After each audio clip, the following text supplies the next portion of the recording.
KTO Radio présente à haute voix la lecture intégrale des œuvres spirituelles majeures. Aujourd'hui, Les Confessions de saint Augustin.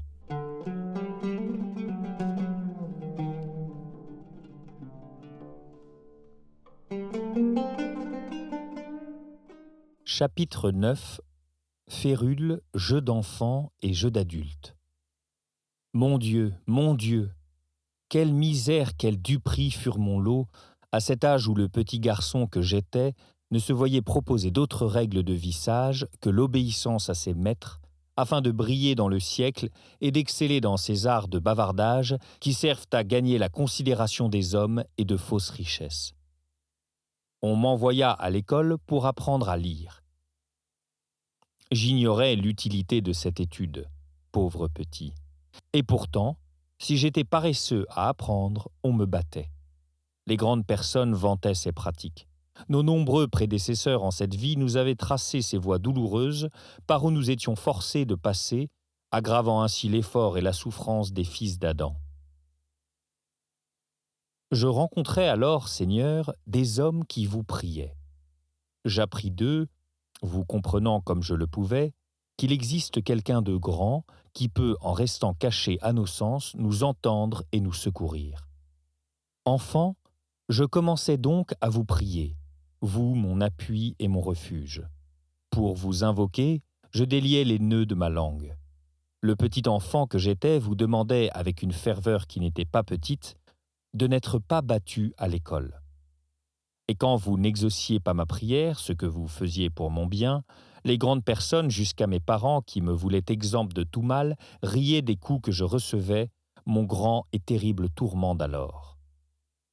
Est-il, Seigneur, une âme assez grande, unie à vous d'un amour assez fort, car une sensibilité stupide produit le même effet? En est-il une qui tire de cette pieuse union assez de courage pour dédaigner les chevalets, les ongles de fer et autres instruments de torture, que les hommes de tous les pays de l'univers vous supplient avec effroi de leur épargner? Et cela, même si elle se moque de vous? Et cela, même si elle se moque de ceux qui les redoutent, comme mes parents se moquaient des châtiments que m'infligeaient mes maîtres? Car je ne les craignais pas moins que des tortures, et je ne vous conjurais pas moins de m'y soustraire. Et pourtant, je péchais en n'apportant pas à écrire, à lire et à réfléchir tout le soin qu'on exigeait de moi. Ce n'était pas faute de mémoire, Seigneur, ni d'intelligence. Vous aviez bien voulu que j'en eusse assez pour cet âge. Mais j'aimais jouer, et ceux qui m'en punissaient se conduisaient tout comme moi. Mais les jeux des hommes, on les appelle affaires, et bien que ceux des enfants leur ressemblent fort, les hommes les punissent, et nul n'a pitié ni des enfants, ni des hommes, ni des uns, ni des autres. Un juge équitable peut-il approuver les coups que je recevais parce que petit garçon je jouais à la paume et que ce jeu faisait obstacle à de rapides progrès dans ses études, qui devaient me fournir une fois homme le moyen de jeu moins innocent? Celui qui me battait n'agissait pas autrement que sa victime. Si dans quelque débat insignifiant un collègue triomphait de lui, il était plus tourmenté de bile et d'envie que moi lorsque dans une partie de paume j'étais battu par un de mes camarades.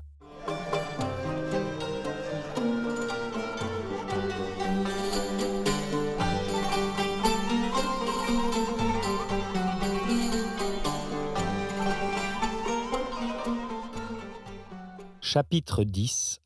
Amour du jeu et des spectacles. Et pourtant je péchais, Seigneur mon Dieu, ordonnateur et créateur de toute la nature, sauf du péché dont vous êtes seulement l'ordonnateur. Seigneur mon Dieu, je péchais en agissant contre les commandements de mes parents et de mes maîtres. Car j'aurais pu plus tard faire un bon usage du savoir qu'ils voulaient me faire acquérir, quelle que fût leur intention.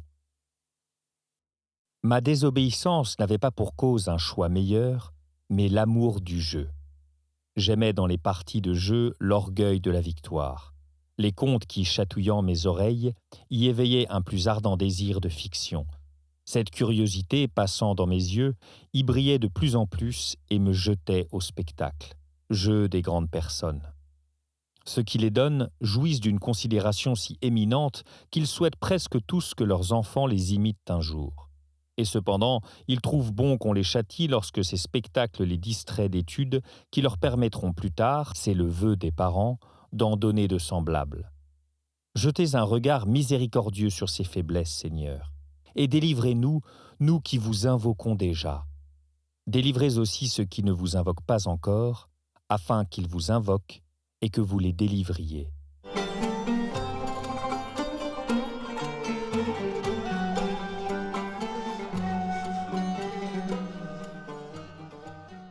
Chapitre 11. Baptême différé. J'avais entendu parler, encore tout petit, de la vie éternelle, qui nous fut promise par l'humilité du Seigneur notre Dieu, s'abaissant jusqu'à notre orgueil. J'étais déjà marqué du signe de la croix et déjà imprégné du sel sacré, à peine sorti du ventre de ma mère qui a mis tant d'espoir en vous.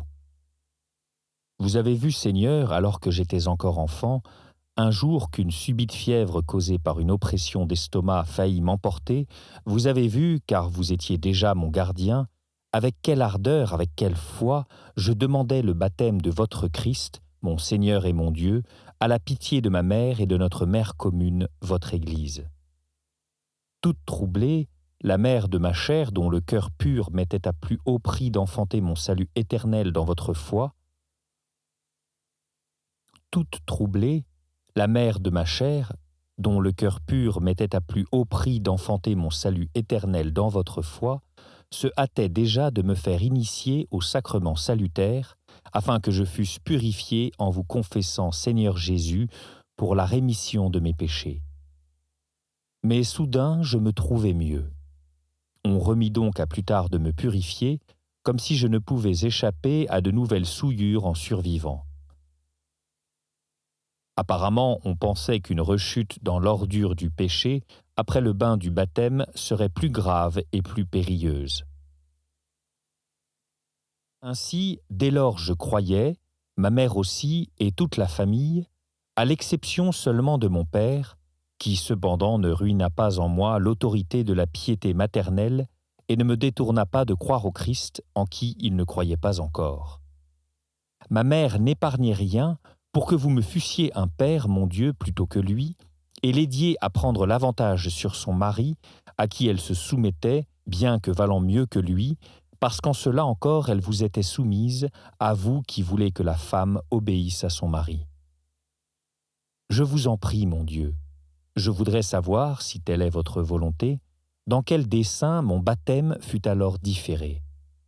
Était-ce oui ou non pour mon bien qu'on me lâchât pour ainsi dire la bride du péché? D'où vient que maintenant encore j'entends dire partout des uns et des autres « Laissez-le faire, il n'est pas encore baptisé ». Et cependant, lorsqu'il s'agit du salut du corps, nous ne disons pas « Laissez-le se blesser un peu plus, il n'est pas encore guéri ». Combien il eût mieux valu pour moi d'être promptement guéri, et que grâce à mon zèle et à celui des miens, le salut de mon âme eût été placé sous votre sauvegarde, mon Dieu, qui me l'auriez donné. Mais ma mère savait déjà quel flot de tentation m'attendait après l'enfance, et elle aimait mieux y abandonner un limon grossier qui recevrait plus tard une forme que l'image sainte œuvre du baptême.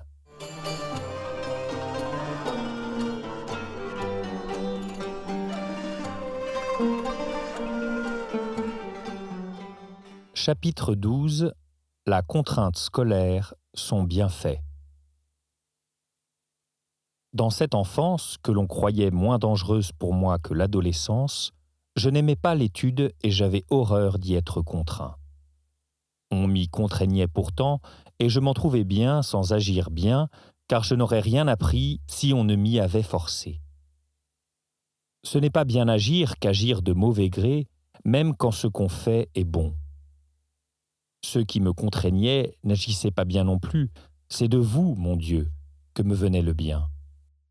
En me forçant à apprendre, ils n'avaient en vue que de me donner le moyen d'assouvir les insatiables passions d'une riche indigence et d'une ignominieuse gloire. Mais vous, qui savez le nombre de mes cheveux, vous utilisiez à mon profit l'erreur de tous ceux qui me pressaient d'étudier, et mon erreur à moi, qui ne voulais pas étudier, vous la faisiez servir à ma punition. Je méritais d'être puni si petit enfant et si grand pécheur. Ainsi, ces hommes n'agissaient pas bien, et de leur conduite vous tiriez un bien pour moi. Je péchais, et vous tiriez de mon péché un juste salaire, car vous avez voulu, et il en est ainsi, que toute âme déréglée trouve en elle-même son châtiment.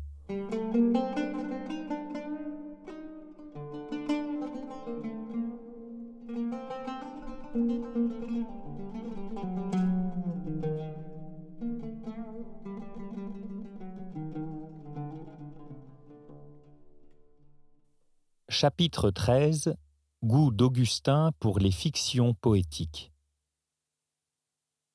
Pourquoi ne pouvais-je souffrir l'étude du grec dont on m'instruisait tout enfant?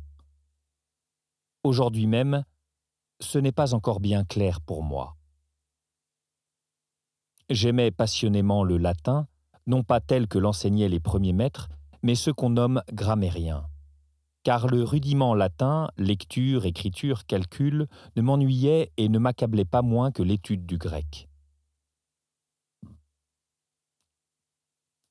D'où venait alors cette aversion, si ce n'est du péché, de la vanité, de la vie? J'étais chair et j'étais le souffle qui vole et qui ne revient pas.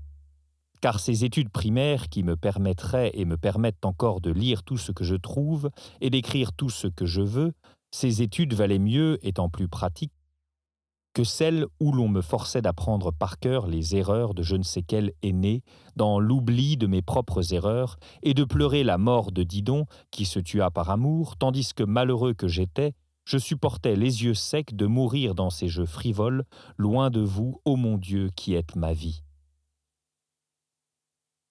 Quoi de plus misérable qu'un malheureux qui n'a pas conscience de sa misère, qui pleure sur la mort de Didon, fruit de son amour pour Aîné, mais qui ne pleure pas sur sa propre mort, où la conduit son manque d'amour pour vous, ô Dieu, lumière de mon cœur, paix de mon âme, vigueur qui féconde mon intelligence et le sein de ma pensée. Je ne vous aimais pas.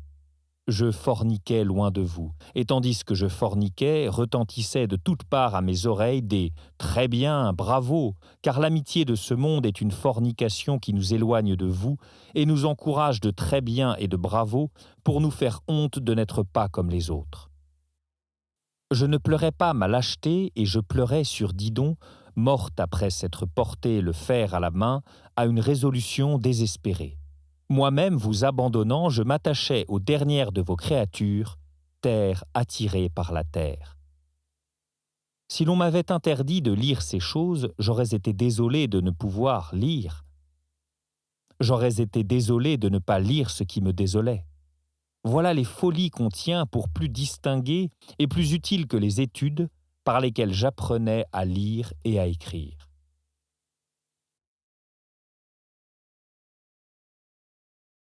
Mais aujourd'hui, que mon Dieu crie dans mon âme et que votre vérité me dise « ce n'est pas vrai, ce n'est pas vrai ». Ce premier enseignement est sans aucun doute le meilleur. Car j'oublierais plutôt les courses errantes d'Aîné et tous les contes de ce genre que l'écriture et la lecture. Des voiles pendent au seuil des écoles de grammairiens, ils signifient moins la beauté des secrets qu'on y enseigne que l'obscurité qui recouvre les erreurs qu'on y débite. Qu'ils ne criaillent pas contre moi, ces hommes que je ne crains plus, maintenant que je vous confesse les désirs de mon âme et que pour aimer vos voies droites, je me repose dans la condamnation de mes voies mauvaises. Qu'ils ne criaillent pas ces marchands et ces acheteurs de grammaire, car si je leur demandais « Est-ce vrai ce que dit le poète, qu'Aîné soit venu jadis à Carthage ?» les moins doctes répondraient qu'ils l'ignorent et les plus doctes que ce n'est pas vrai. Mais si je leur demande l'orthographe du nom d'Aîné, tous ceux qui ont appris ces choses me font une réponse exacte, conformément à l'accord et à la convention par lesquels les hommes ont établi la valeur de ces signes. Pareillement, si je demandais ce qui serait le plus gênant dans la vie, d'oublier la lecture et l'écriture ou ces fables poétiques, qui ne voit ce que répondrait tout homme n'ayant pas perdu entièrement la raison? Je péchais donc dans mon enfance lorsque je préférais ces vanités à des connaissances plus utiles, ou plutôt lorsque je détestais les unes et aimais les autres. 1 et 1 font 2, 2 et 2 font 4 était pour moi un rabâchage odieux, et je trouvais au contraire le plus grand charme dans les vaines images d'un cheval de bois plein de guerriers, dans l'incendie de Troie et dans l'ombre de Créuse elle-même.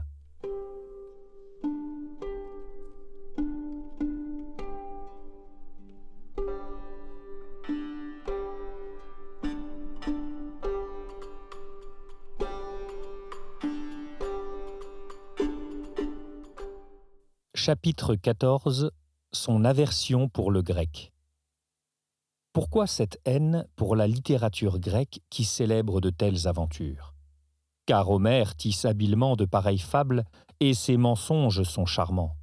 Pourtant, il était amer à mon esprit enfantin. Je crois que les petits Grecs ne goûtent pas mieux Virgile lorsqu'on les oblige à l'étudier comme on m'obligeait à étudier Homère. Sans doute, c'était la difficulté, oui, la difficulté d'apprendre parfaitement une langue étrangère, qui répandait, pour ainsi dire, du fiel sur les délicieuses fables grecques.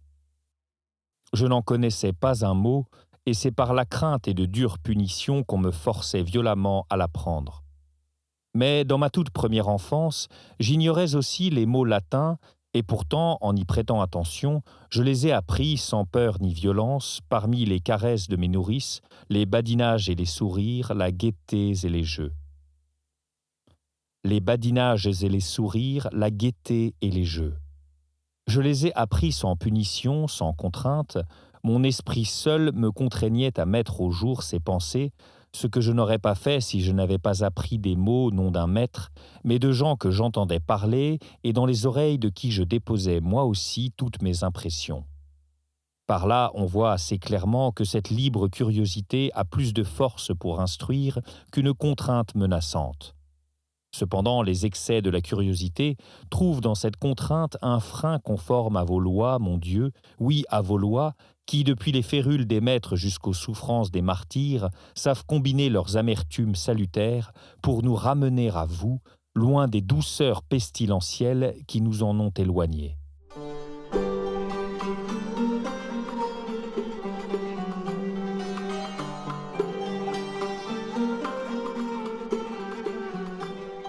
Chapitre 15. Prière à Dieu. Exaucez, Seigneur, ma prière.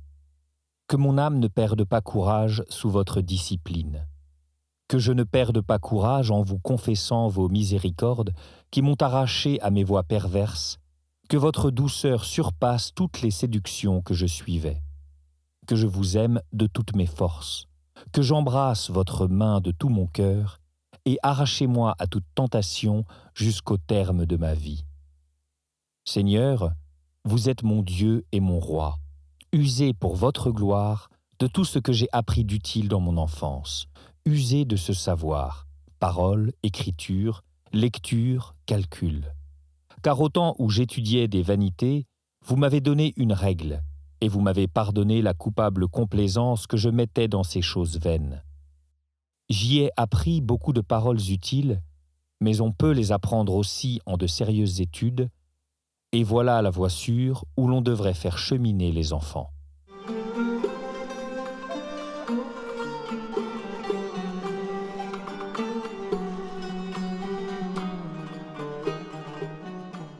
Chapitre 16. La mythologie, maîtresse d'impureté. Malheur à toi, fleuve de la coutume. Qui te résistera? Ne seras-tu donc jamais desséché? Jusques à quand rouleras-tu les fils d'Ève vers la vaste et redoutable mer que passent à peine ceux qui se sont embarqués sur le bois de la croix? Ne m'as-tu pas fait lire que Jupiter est à la fois tonnant et adultère? Et certes, il ne pouvait être l'un et l'autre en même temps. Mais pour autoriser un véritable adultère à l'imiter, on a imaginé ce faux tonnerre. Est-il un maître drapé dans son manteau qui entende sans se scandaliser un homme fait de la même poussière que lui s'écrier « Ce sont là des fictions d'Homère, il prêtait aux dieux les vices des hommes, j'aurais préféré qu'il nous attribuât les vertus des dieux. Il serait plus vrai de dire qu'assurément Homère forgeait des fables, mais qu'en attribuant une nature divine à des hommes pleins de vices, son intention était qu'on ne prît pas ces vices pour des vices, et que quiconque agirait comme eux parut imiter non des hommes perdus de mœurs, mais des dieux du ciel.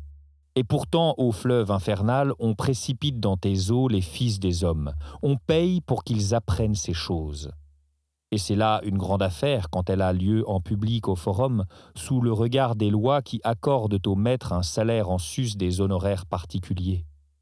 Tu bats les rochers de tes flots, et leur bruit proclame « Ici on apprend les mots, ici on acquiert l'éloquence nécessaire pour persuader et pour expliquer sa pensée.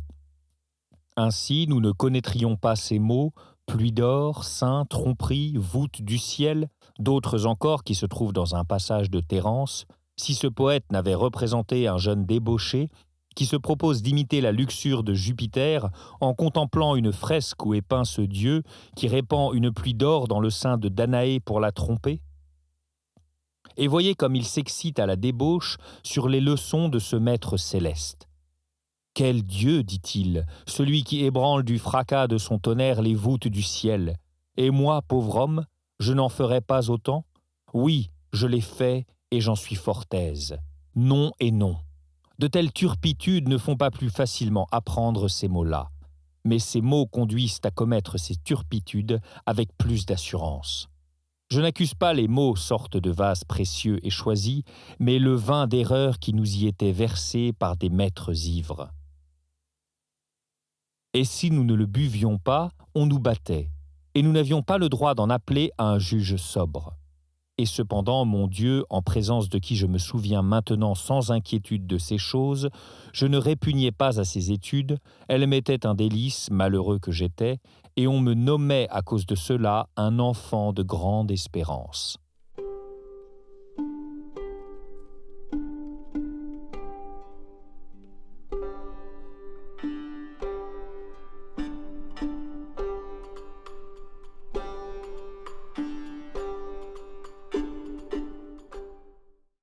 Chapitre 17.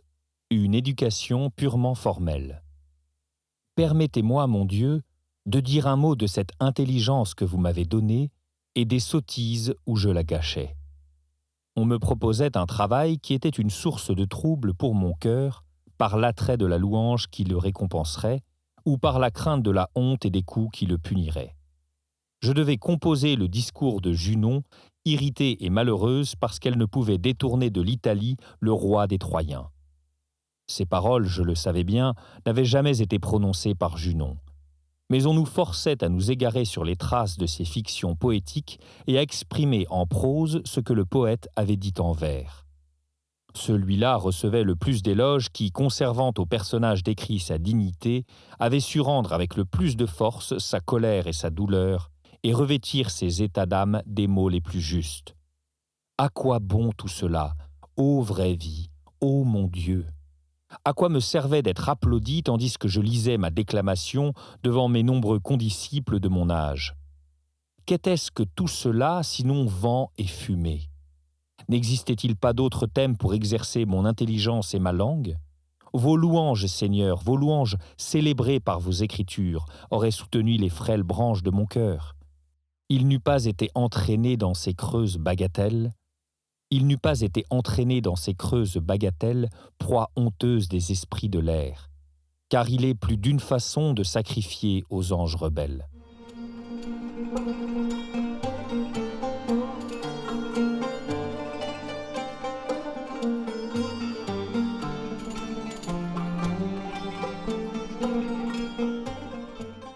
Chapitre 18. Danger de cette éducation. Quoi de surprenant si je me laissais emporter ainsi aux vanités et si, loin de vous, mon Dieu, je me répandais au dehors? On me proposait pour modèle des hommes qu'une critique couvrait de honte, pour un barbarisme et un solécisme dans le récit d'une bonne action, mais qui étaient fiers d'être loués pour avoir raconté abondamment, élégamment, en un langage pur et fort correct, leur débauche. Vous voyez ces choses, Seigneur, et vous vous taisez, étant patient, plein de miséricorde et vrai.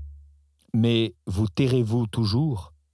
Dès maintenant, vous retirez de cet affreux abîme l'âme qui vous cherche, qui a soif de vos délices, le cœur qui vous dit « J'ai cherché votre visage, Seigneur, je le chercherai encore. » Car on est loin de votre visage dans les ténèbres des passions.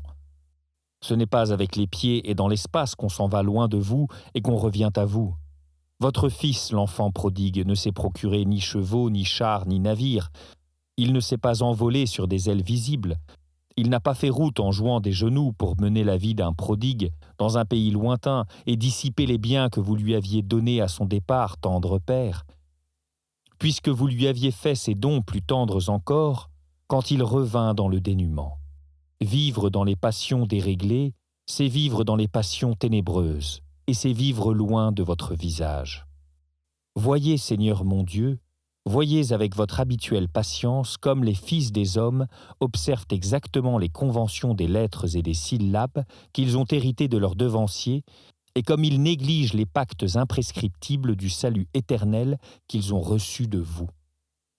Cela est si vrai que celui qui connaît ou enseigne cette vieille convention des sons, s'il vient à prononcer le mot « homme » sans aspiration à la première syllabe, il déplaît plus qu'en nourrissant, contrairement à vos lois, de la haine pour un homme, lui qui est aussi un homme.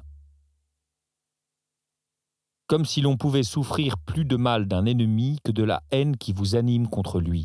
Comme si les coups qu'on lui porte en le poursuivant pouvaient être plus grands que ceux qu'on porte à son propre cœur par cette haine même. Sans aucun doute, il n'y a pas de science des maux plus intérieure à nous-mêmes que la conscience, qui nous défend de faire à autrui ce que nous ne voudrions pas qu'on nous fît. Que vous êtes mystérieux, vous qui habitez le ciel dans le silence, Dieu, unique grandeur, qui par une loi inlassable répandez un aveuglement vengeur sur les passions coupables. Voici un homme qui recherche la gloire de l'éloquence. Devant un homme, le juge, au milieu d'une foule d'hommes, il attaque son ennemi avec une haine féroce. Il se garde avec l'attention la plus vigilante d'un lapsus, par exemple de dire « inter homines », mais il ne songe pas à dire à sa fureur de retrancher un homme du nombre des hommes.